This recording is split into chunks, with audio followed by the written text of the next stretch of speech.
You've probably eaten this hundreds of times, maybe without even thinking about it.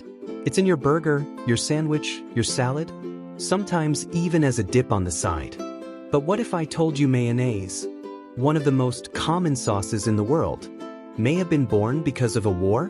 Yeah, not in a fancy kitchen, not by a famous chef experimenting calmly, but in the middle of chaos, pressure, and improvisation. Sounds crazy, right?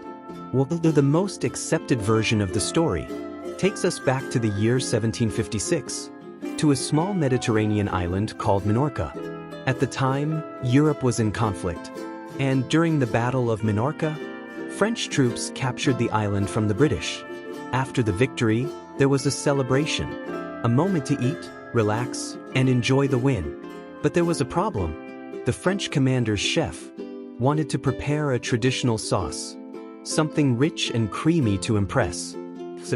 There was no cream available. Nothing. So in that moment, with limited ingredients and no time to waste, he did something bold. He improvised. He added oil and started mixing, slowly, carefully, until something unexpected happened. The mixture transformed. It became smooth, creamy, something completely new. A sauce that had never existed before. Light, rich, and incredibly versatile.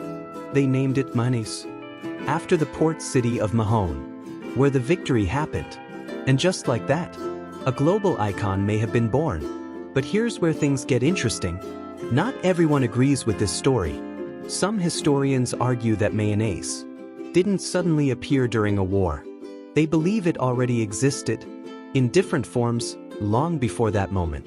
One theory suggests it evolved from aioli, a traditional Mediterranean sauce made with garlic and oil.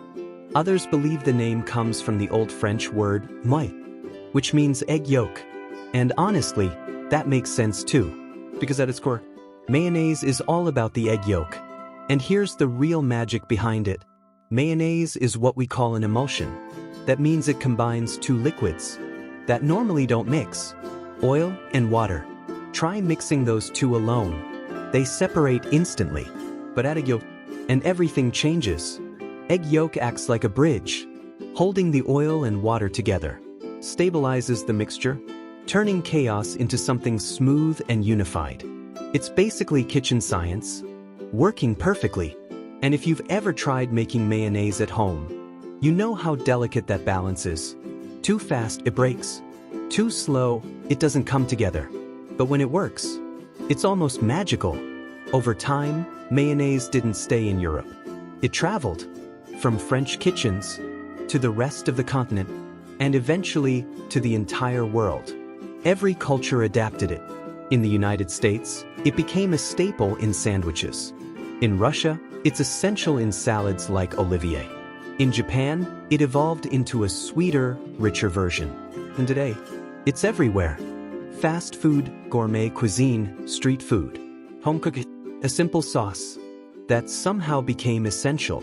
So the next time you eat mayonnaise, pause for a second, because you might be tasting something born out of necessity in the middle of a war.